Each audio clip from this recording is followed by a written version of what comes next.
खबर है। मैं जा रही हूँ वापस प्रयागराज। उमेश पाल की जो माता जी हैं वो प्रेस कॉन्फ्रेंस कर रही हैं। मेरे घर से अगली चक्कर कोई गया ना, आज तक अदालत में कोई गया है। पूरे आप लोग के सहयोगी पत्रकार यहाँ बैठे थे उस दिन भी और आज भी बैठे हैं। मेरे घर से कोई नहीं जाएगा, लेकिन उसके जो काले कोट का था, वर्दी पे था, उस दिन मेरे बेटे को मारे। उनके सुरक्षा कर्मी घर पे बैठे नहीं थे, गाली से उतर रहे थे, वो भी अपनी वर्दी पे थे। तो अगर उस वर्दी की इज्जत रखने के लिए अगर कोई उठाएगा, गाली देगा, मारेगा, पीटेगा या जूता चप्पल की माला पहनाए, हम किसी को रोक नहीं पाएंगे। ये सब होगा, आपको लग रहा है होगा? जब अगली चक्कर हुआ तो मैंने सुना, देखा, तो हम किसी को बता नहीं सकते कितनी किसके दिल में कितनी बड़ी क्रोध है।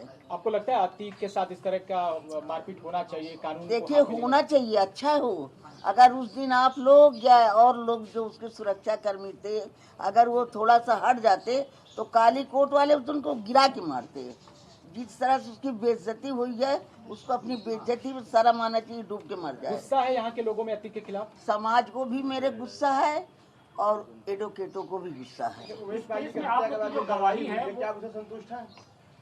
अब तक जो कार्रवाई हुई है, हाँ, तो देखिए, जो कार्रवाई अभी तक शासन ने किया है, इतने ये लोग गुंडे मावारी हैं, इनको जो ढूंढ रही, हेर रही है, उससे तो संतुष्टि है। लेकिन जो मेरे बेटों को तीन को मार के गए, हत्या करके दरवाजे पे, वो तो सब भाग निकले हैं। उसको किस तरह से शासन ढूंढवा रही है और किस तरह से ये पुलिसकर्मी ढूंढ रहे हैं, इसका अंदाजा नहीं लग पा रहा। इसका अंदाजा नहीं लग पा रहा। तो जब तक इनको ढूंढ करके इनको न मौत के घाट उतारे, तब तक क्या पूर्ति हुई है? कोई पूर्ति नहीं। ये कह रहा है कि मिट्टी में तो पहले ही योगी जी ने मिला दिया था, अब रगड़ रहे हैं। उसको कहाँ मट्टी में मिला पाए? वो अभी धुरंधर की तरह खड़ा है, उसका भाई खड़ा है, उसके गुंडे माफिया खड़े हैं, अभी वो कहाँ मिला है? वो तो कह रहा है कि हमको मिट्टी अरे में उसको रगड़ रहे कहने से रहने दीजिए। वो तो कहता मैं जेल में थे, मैं तो जेल में था जब उमेश का मर्डर हुआ है। हैं। आप लोग की लेकिन वो देखिए, वो तो बोल रहा है कि मैं जेल में था, लेकिन जेल से तो उन्हें सारी शतरंज की चाल रची है। माता जी, अतीक के करीबियों के यहाँ ईडी की छापेमारी चल रही है, लगातार छापा चल रहा है, उसके ऊपर आपका क्या कहना है?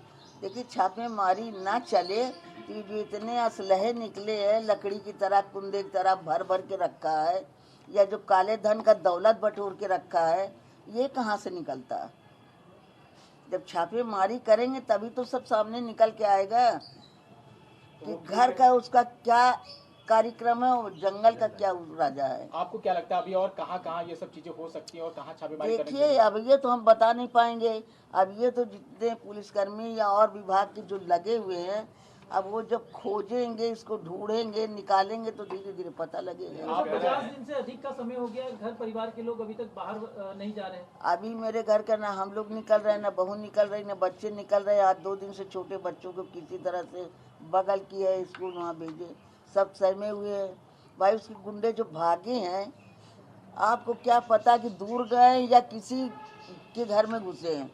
एक तो ऐसा इन लोगों का घर है कि आगे दरवाजा पीछे तक है, चाहे पीछे छोटी सी खिड़की हो, सब भीतर घुस के खा रहे हैं, सो रहे, रह रहे हैं। आप लोगों को किस बात का मेरा डर है? बेटा कहाँ का गुंडा था जो इसने उस दिन आवाज उठाई कि उमेश के मरने के बाद मैं पूरा नींद भर के सोया?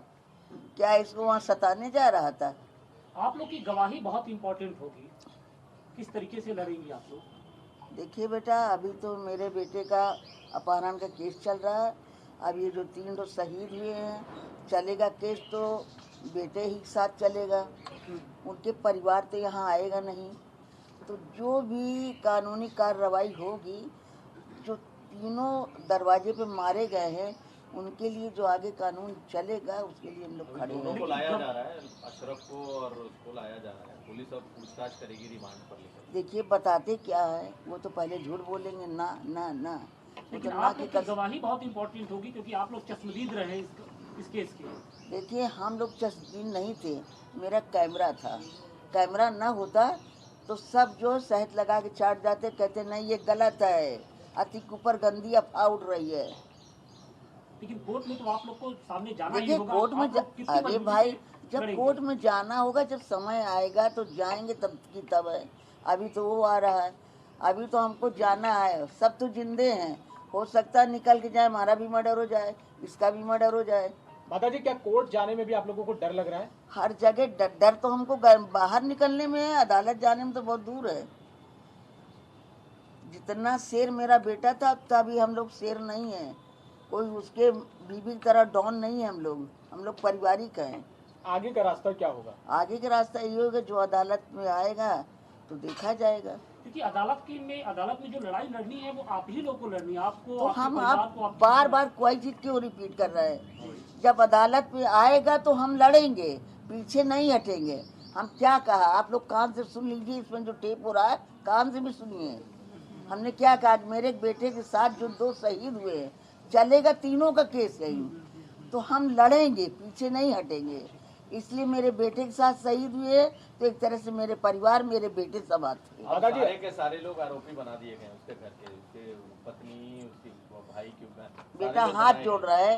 अभी आपने पूछा है, अभी आपने पूछा, हमने बताया कि अभी वो जिंदा हैं, जंगल के शेर हैं। जब तक वो मारे नहीं जाते वो कुछ भी कर सकते हैं। सरकार पर कितना भरोसा है जो आप सोच रही हैं? तो सरकार में भरोसा 50 दिन तो हो गया, ढूंढ पाया कोई, निकाल पाया कोई? अरे उनको साक्षात निकाल ले या उनके साथ कड़ाई से पेश आए, उनको काउंटर करें या वो मारे जाए, तब ये है कि हाँ चलिए कुछ मेरा बदला पूरा हुआ। माता जी, क्या आप चाहते हैं एनकाउंटर हो जाए? बिल्कुल हो जाए, जो हत्याकांड से जुड़े हुए लोग, बिल्कुल हो जाए। जैसे उन्होंने यहाँ पास 3 मर्डर किया है, 3 को मारा है, तो 5 मारे जाएं तो क्या बुराई है? और मारे नहीं जाएंगे तो हमको इंसाफ कहाँ से मिलेगी? तो अभी सरकार से क्या गुहार लगाना चाहेंगे? सरकार से क्या सुनेंगे? नहीं क्या सरकार के घर जाए, मोदी से मुलाकात हुई है, योगी से हुई, किससे कहे? किसी में से जा रहा है। क्या कहना चाहेंगे अभी क्या कह तो रहे हैं कि शासन क्या कर रही है, उनको ढूंढवाए। आप बार बार उसी को उलट पुलट, वकील का महज नहीं है अदालत का। मेरा बेटा एडवोकेट था, ये सब फितरतों से मुझे काफी अच्छी जानकारी है। अच्छा माता जी, अंतिम सवाल, अशरफ कह रहा है कि हम बस करिए, अशरफ कह रहा है कि हमको बस खत्म कहानी। अशरफ ना हमारा बाप है ना हमारे खानदान का है, मेरे बेटा का कातिल है।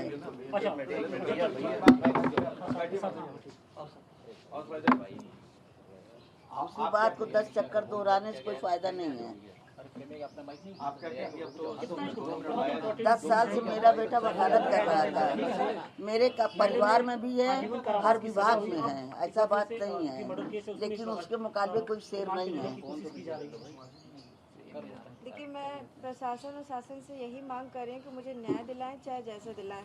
न्याय मेरे, क्योंकि जो हत्या हुई है उसमें मेरे हस्बैंड भी थे, 2 गनर भी थे, वो भी किसी घर के सदस्य हैं। ये तो हमको उम्मीद है, आज नहीं तो कल वो मरवाएगा। परिवार से अपने बिलक रहे, तो जिस तरह से वो भी न्याय मांग रहे हैं, हम भी न्याय मांग रहे हैं, और शासन हमको जरूर इस चीज के लिए न्याय दे। मैं शहीद होंगे, मेरा परिवार पता नहीं कब तुम्हारे जाएंगे। आदर सम्मान करूंगी जिस तरह से जो वो फैसला हो रहा है, मेरे आदमी साथ के, झूठ मैं भी मूठ उसी के आप तरह लोग चाहती ले आ गए, हूँ। 18 मुझे न्याय भोपू दिलाएं रख किसी देते हैं तरीके बस। से। ना आज तक 50 दिन में कोई फैसला हुआ ना। अरे सत्तम चुप बेटा, अलग से थोड़ा इन लोगों ने इतना आवाज उठाया, क्या हुआ? वही